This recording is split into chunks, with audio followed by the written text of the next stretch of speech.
Medical science بھی یہ کہتی ہے کہ جس وقت انسان پر غضب کی کیفیت ہوتی ہے، غصہ کی کیفیت ہوتی ہے، تو اس وقت وہ حواس باختہ ہوتا ہے، اس کو اپنے اوپر کنٹرول نہیں رہتا، اور سب سے پہلے جو چیز غصے کی حالت میں پھسلتی ہے وہ اس کی زبان.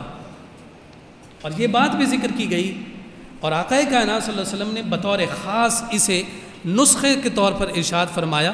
اور یہ حدیث مبارکہ مسند امام احمد بن حنبل کی حدیث ہے.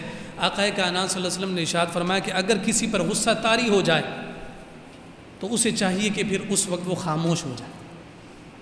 سب سے پہلی نصیحت جو حضور نے غصے کی کیفیت میں اس عمل کی ہے، فرمایا کہ اسے چاہیے کہ وہ اپنی زبان کو بند کر لے، خاموش ہو جائے.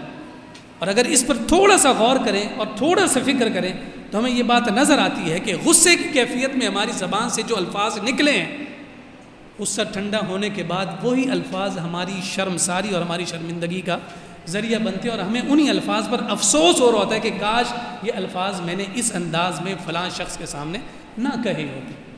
یہ انسان کی فطرت ہے، اور اس فطرت سے کوئی سروکار نہیں، اور جلال ہر ایک فرد میں داخل ہو جاتا ہے. لیکن ہمیں اس بات پر ضرور غور اور فکر کرنا چاہیے کہ آقا کائنات صلی اللہ علیہ وآلہ وسلم نے جب ان معاملات میں بات کو ذکر فرمایا کہ جب غضب آئے تو معاملات کیا اختیار کیے جائیں. ایک تو وہ حدیث مبارکہ جو سنن ابی داؤد کی ہے، آقا کائنات صلی اللہ علیہ وسلم نے فرمایا یہ جو غصہ ہے یہ شیطان کی طرف سے. حضرت عروہ ایک بہت بڑے مبلغ گزرے ہیں، محدث گزرے ہیں. آپ واعظ فرما رہے تھے تو ایک شخص نے کھڑے ہو کر آپ کے سامنے بد زبانی اختیار کی. آپ نے کوئی جواب نہ دیا، خاموش ہو گئے، لیکن مجلس سے اٹھ کر چلے گئے. جب آپ مجلس سے اٹھ کر چلے گئے تو آپ جب واپس آئے تو آپ کے جسم سے پانی بہہ رہا تھا، گویا کہ وضو کے اثرات تھے کہ آپ ابھی واپس وضو کر کے آئے. جب آپ واپس آئے تو واپس آ کر انہوں نے آقا کائنات صلی اللہ علیہ وسلم کی اسی حدیث مبارکہ کو ذکر فرمایا جو غضب ہے یہ شیطان کی طرف سے. اور پھر آگے وضاحت فرمائی کہ چونکہ شیطان کو آگ سے پیدا کیا گیا ہے اور آگ کو پانی بجھاتا ہے، آگ کو پانی بجھاتا ہے، اس لیے جب بھی غصہ آئے تو وضو کر لیا جائے، اور اس وضو کے ذریعے سے آپ اپنے غضب پر قابو اور کنٹرول رکھ سکتے ہیں. پھر اسی طرح سے ایک موقع پر آقا کائنات صلی اللہ علیہ وسلم، یہ بھی بخاری شریف کی حدیث مبارک، آقا کائنات صلی اللہ علیہ وسلم ایک مقام پر جلوہ افروز تھے اور آپ کے سامنے دو اشخاص لڑ رہے تھے. اور جب وہ آپس میں لڑ رہے ہیں تو ایک شخص دوسرے کو بہت برا بھلا کہہ رہا ہے، انتہائی غضب میں ہے، اس کا چہرہ سرخ ہو چکا. اور آقا کائنات صلی اللہ علیہ وسلم اپنے صحابہ سے فرما رہے ہیں کہ یہ تمہیں غضبناک نظر آ رہا ہے، انتہائی غصے میں نظر آ رہا ہے، اور تم یہ سمجھتے ہو کہ اس پر قابو نہیں پایا جا سکتا. کیا میں تمہیں ایسا ورد نہ بتا دوں کہ جس کے ذریعے سے ایسا غضبناک شخص بھی فوراً ٹھنڈا ہو جائے؟ صحابہ نے کہا یا رسول اللہ ضرور ارشاد فرمائیے. تو نبی رحمت صلی اللہ علیہ وسلم نے فرمایا کہ اگر کسی پر یہ کیفیت طاری ہو جائے تو اسے چاہیے کہ فوراً یہ پڑھے اعوذ باللہ من الشیطان الرجیم، کہ میں پناہ مانگتا ہوں اللہ رب العزت کی اس شیطان مردود سے، کیونکہ غصہ شیطان کی طرف سے ہے. اور جب وہ شیطان کے شکنجے میں دھنس رہا ہے، پھنس رہا ہے، تو فوراً اپنے رب کی رحمت کو یاد کر کے رب کی پناہ لے لے.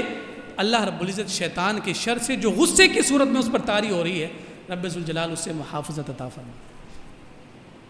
پھر نبی رحمت صلی اللہ علیہ وآلہ وسلم نے ایک اور نسخہ ذکر فرمایا، یہ بھی سنن ابی داؤد کی حدیث مبارکہ ہے. آقا کائنات صلی اللہ علیہ وآلہ وسلم نے ارشاد فرمایا کہ جب کسی شخص پر غصہ آ جائے تو اسے چاہیے کہ وہ اپنی کیفیت کو تبدیل کر دے. یعنی اگر کھڑا ہے تو بیٹھ جائے، اگر بیٹھا ہے تو لیٹ جائے. فرمایا کہ اس کے ذریعے سے اس کی جو غصے کی کیفیت ہے وہ دور ہو جائے. پھر نبی رحمت صلی اللہ علیہ وآلہ وسلم نے ایک اور مقام پر بہت ہی خوبصورت فرمان کے ذریعے سے اس عقدہ کو حل فرمایا. مجمع الزوائد کی یہ حدیث مبارکہ ہے.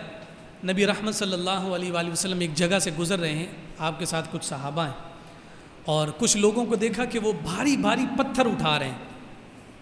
حضور نے دریافت فرمایا کہ یہ کیا کر رہے ہیں؟ یا رسول اللہ یہ اتنے بہادر ہیں کہ اتنے وزنی پتھر اٹھاتے ہیں. یعنی اشارہ اس جانب تھا کہ یہ بہت بہادر ہیں، بہت طاقتور ہیں، بہت بہادر ہیں.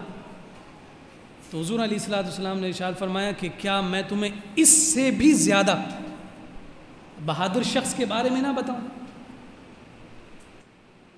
صحابہ نے کہا یا رسول اللہ ضرور ارشاد فرمائیے. آقا کائنات صلی اللہ علیہ وسلم نے فرمایا کہ اتنے بھاری پتھر اٹھانے والے جو تمہیں بہادر نظر آ رہے ہیں، اس سے بھی بہادر وہ شخص ہے کہ جسے غصہ آئے اور وہ غصے پر قابو پائے۔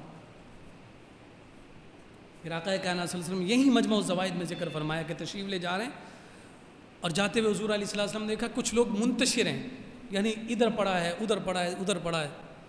صحابہ سے پوچھا کہ یہ کون لوگ ہیں، یہ بکھرے ہوئے کیوں ہیں؟ کہ یا رسول اللہ یہاں ایک پہلوان رہتا ہے اور یہ سارے اس سے مقابلہ کرنے کے لیے آئے تھے، لیکن یہ سارے کے سارے ڈھیر ہوئے پڑے، یعنی اس کا کوئی مقابلہ نہیں کر سکتا، وہ اتنا بڑا پہلوان ہے۔